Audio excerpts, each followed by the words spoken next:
Primeira estratégia, né? O que é que a gente precisa sempre lembrar, né? Que os nossos meninos, eles já têm conhecimentos prévios, né? Eles já têm experiências, né?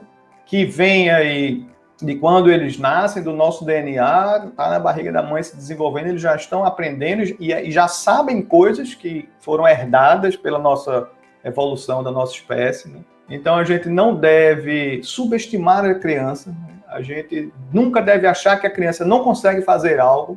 A gente precisa dar o estímulo e aí a criança vai responder e vai tentar. E se não conseguir, ótimo, depois vai conseguir, vai tentar novamente até conseguir, usando várias estratégias. Então, não subestimar a criança. Eu, quando fiz minha pesquisa do doutorado aqui no Brasil, eu escutei muitas professoras que diziam para mim: Américo, esses jogos de consciência fonológica são impossíveis para essa turma de 4 anos. Não dá, é muito difícil. E eu não tinha feito o jogo na minha cabeça, né? Os jogos foram feitos de uma pesquisa, enfim, que pegou elementos do mundo inteiro, inclusive pesquisas feitas no Brasil antes. Eu disse: professora, acredite no seu... Eu sempre dizia: professora, acredite nos meninos, dê uma chance a eles. Vamos tentar? Se não der certo, não deu certo, não tem problema, mas é um jogo, é algo lúdico, ele não vai ser ruim para eles. E aí eu sempre com essa conversa e consegui, né, convencê-las, essas professoras que traziam esse sentimento para mim. E aí o que era interessante é que quando o projeto ia andando, né, eles iam usando os jogos uma ou duas vezes por semana ao longo do tempo, e eu começava depois, quando encontrava as professoras, né, a professora: mas Américo, realmente eles estão conseguindo. Eu dizia: é isso aí, professora, vamos dar carga que eles vão mais longe ainda. E aí eu escutei muito no final da pesquisa, que eu tive a chance de entrevistar, acho que foram 27 professoras que participaram, isso foi em 2017, e aí várias delas disseram: ó, essa experiência foi um divisor de águas na minha vida de professora, porque eu vi que um menino de 4 anos e meio poderia aprender a ler de uma forma interessante, de uma forma lúdica, sem maiores estresses, e vi o resultado, né? Então, quando a gente estar aberto para a possibilidade do nosso aluno fazer algo que a gente acha que ele não consegue fazer, isso é sempre bom. Então, a gente sabe que os meninos já têm noções aí de formas geométricas, quando eles são bebezinhos, de probabilidades. Então, não vamos subestimar os nossos meninos. Nunca. Se você acha que ele pode fazer tal coisa, bote um pouquinho, se você botar uns 2 degrauzinhos para cima, você vai ver que eles vão conseguir. E quando a gente vai olhar a nossa base, a BNCC, né, ela é muito legal, é muito importante a gente ter uma base nacional, enfim, que minimamente organize a estrutura toda do Brasil em termos de educação. Mas se você for olhar a BNCC e comparar a BNCC com as outras bases ou os outros currículos que existem por aí afora no mundo, você vai ver que a BNCC ela é toda atrasada em 1 ou 2 anos. Então, se a BNCC diz uma coisa para um menino de primeiro ano, muito provavelmente aquela habilidade lá, se você trabalhar ela no infantil direitinho, as crianças conseguem aprender e conseguem atingir aquele objetivo. Então, nunca acho que se a base diz que com 6 anos, é só com 6 anos que eu devo trabalhar. Não é isso. O que a gente está vendo na prática, o que os dados da gente estão mostrando, desde que a gente começou o projeto da Escribo, é o inverso. É 1 ou 2 anos antes do que recomenda a nossa base, e a criança já é capaz de atingir aqueles objetivos, se a gente trabalhar de uma forma lúdica, mais focada e com base em evidências e em estratégias que são eficazes. Outro ponto aí é que a gente precisa aproveitar os períodos sensíveis, né?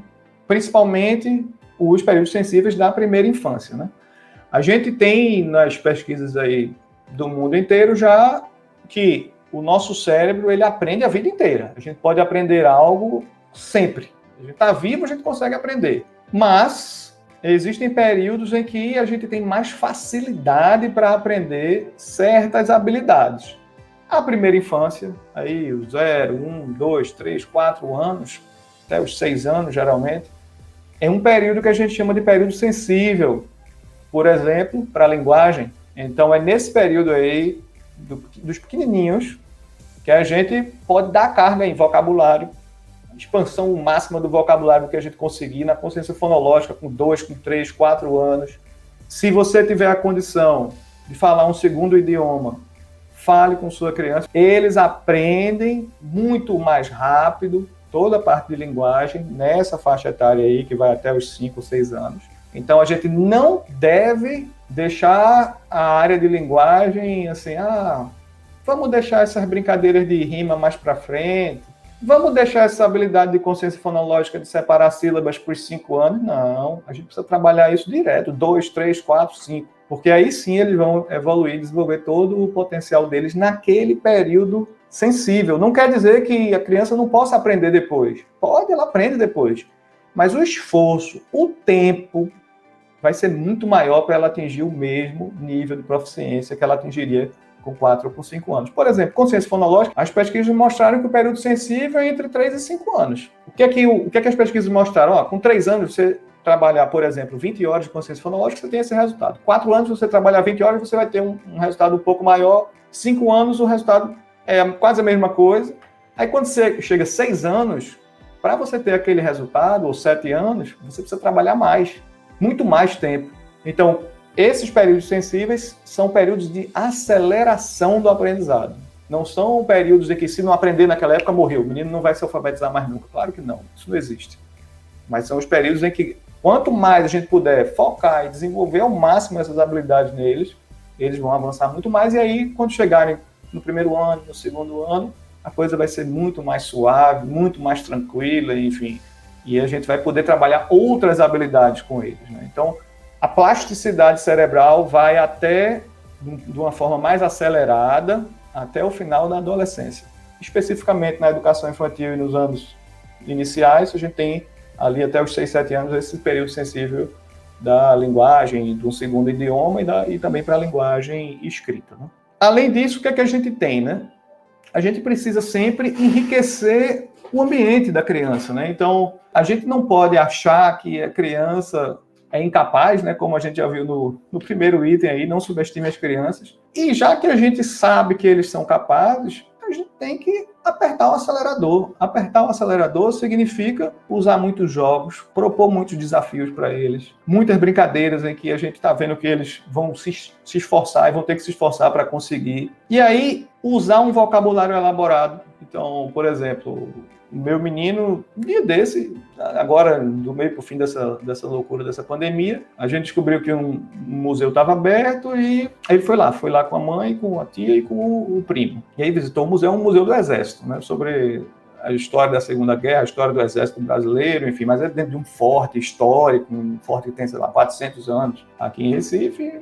Fantástico, ele achou fantástico, gostou muito, enfim, voltou para cá falando sobre isso e tal, ótimo. E aí eu tava fazendo alguma coisa aqui, ele tava falando com o primo no celular, né? Tem 5 anos. Eu não sei o que foi que eles disseram, eu sei que eu escutei o que é que eu escutei? Não, mas eu vou... Ele falou como se fosse o boneco dele. O boneco vai detonar a Alemanha. Aí o primo disse, por que vai detonar a Alemanha? Aí ele disse, não, porque a Alemanha atacou o Brasil. Aí afundou o navio do Brasil. Aí a gente tem que botar para quebrar neles. Aí o primo disse, mas Vitor, a Alemanha faz o Playmobil. A gente não pode deixar de gostar da Alemanha, porque a Alemanha é o inventor do Playmobil.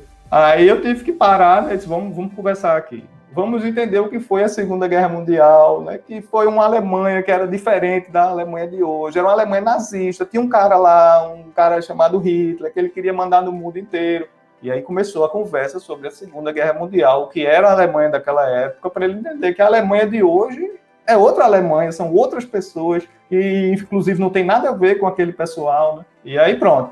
Então, assim, eu aproveitei uma deixa que foi dele, né, para explorar uma temática histórica que eu gosto, né? Eu tenho um conhecimento relativamente bom sobre a Segunda Guerra e, enfim, trabalhei uma série de temas de vocabulário e coisas históricas que talvez não tivesse trabalhado, ou se achasse que ele não era capaz de entender aquilo, teria deixado passar, né?